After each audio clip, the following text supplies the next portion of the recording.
వన స్నేహితుడా, వనంలో ఉన్న మీరు ఎందుకింత దిగులుగా ఉన్నారు? మిత్రమా, కొండపైన రాక్షసులు హోమం చేస్తున్నారు. ఆ హోమంలో ఏమేం వస్తువులు వేస్తున్నారో తెలియటం లేదు. అందులోంచి వచ్చే పొగ వల్ల మేము ప్రతిరోజు ఊపిరాడలేక పోతూ ఉంటున్నాము.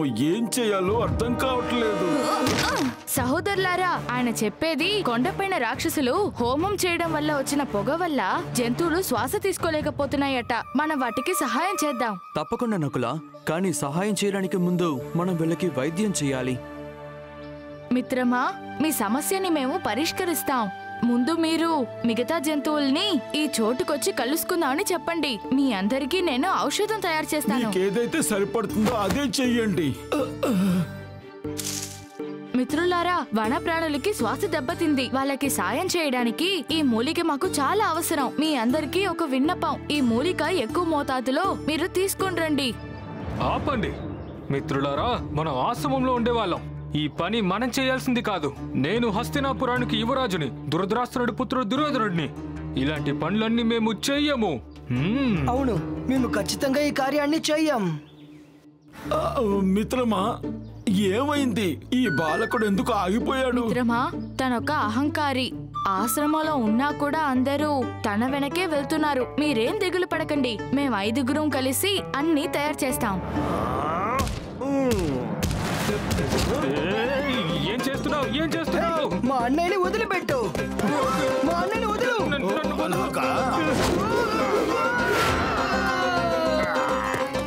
పర్వాలేదు, మనం మూలిగాని తీసుకొచ్చాం. రండి రండి.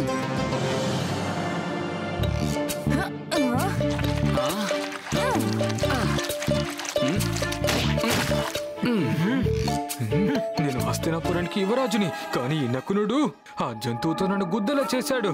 తనకి మర్యాదంటే ఏంటో తెలియకుండా నడుచుకుంటున్నాడు.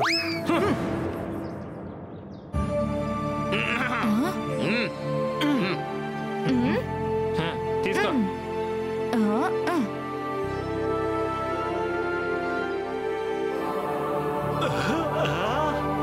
ఇక మన సమయం వృధా చేయకుండా కొండపైకి వెళ్లి చూడాల్సిందే.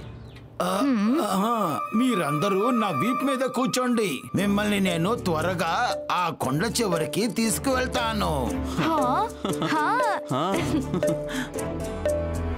ఘోర అవమానం. నేను హస్తినాపురానికి యువరాజుని, కానీ నాకంటూ ఒక్క సవారీ కూడా రాలేదా?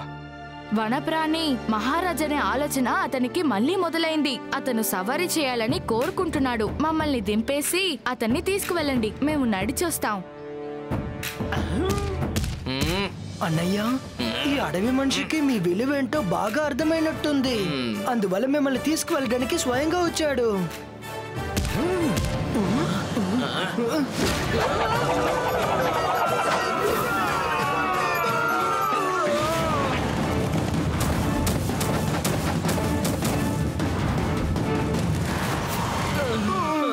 మనం వచ్చేసాం.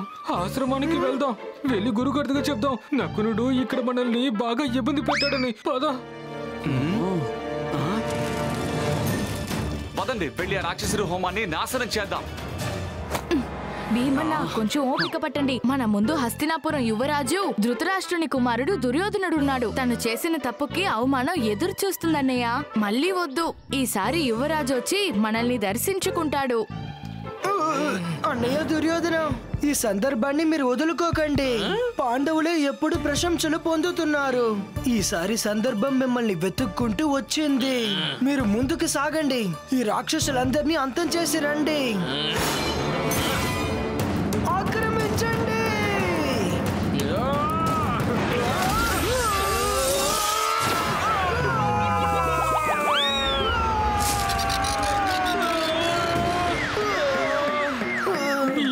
నన్ను అయ్యో అమ్మ అని అరిచేలా చేస్తుందే.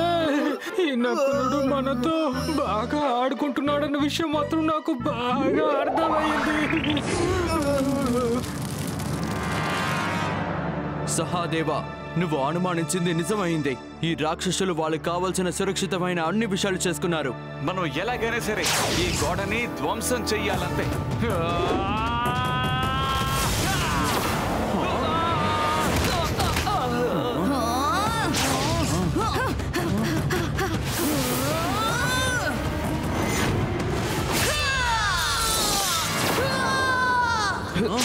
కంటికి కనపడని ఈ గోడని మనం ఇలా విరగొట్టలేము. భూమి ద్వారా కూడా కుదరదు, ఆకాశం ద్వారానే కుదురుతుంది.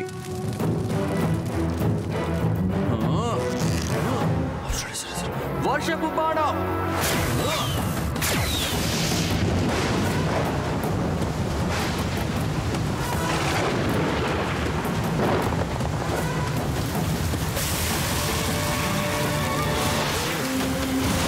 అనర్థం. హోమగుండంలో అగ్ని ఆగకూడదు. ఇది ఎలా జరిగింది? వర్షం వస్తుంది.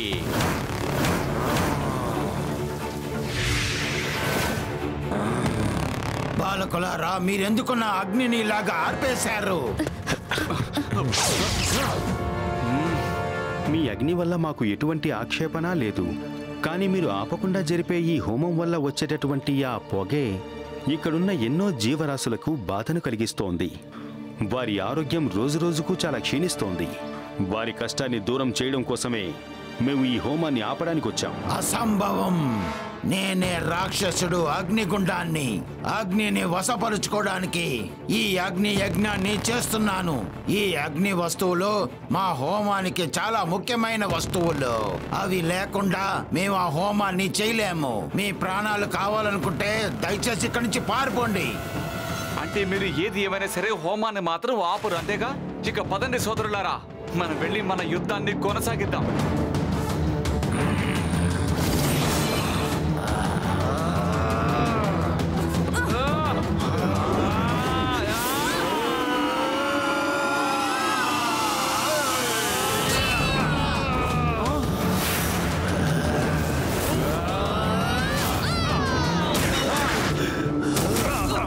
సహోదరులారా, ఆక్రమించండి!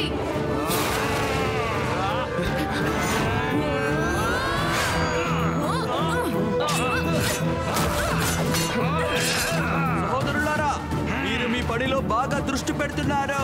నేను కూడా ఎవరినైనా అంతం చేస్తాను. రాక్షసులారా, నాతో వచ్చి యుద్ధం చేయండి.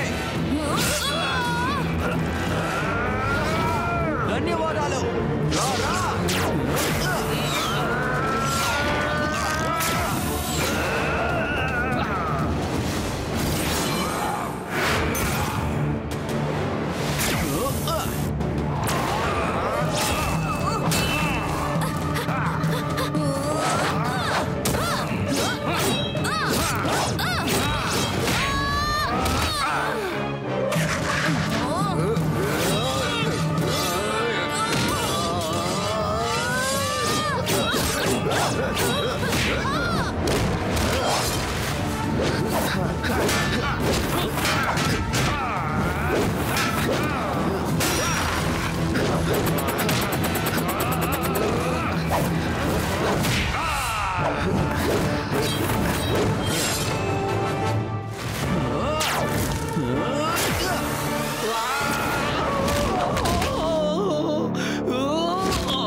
నేను నా ఓటమిని ఒప్పుకుంటున్నాను. ఇలా చూడండి మిత్రులారా, ఈ బాలకుల దగ్గర దెబ్బలు తింటాం బదులు మనం వేరెక్కడికన్నా వెళ్ళిపోదాం. అక్కడ ఎలాంటి పశుపక్షులు ఉండని చోటు. రండి, వెళ్ళిపోదాం, రండి.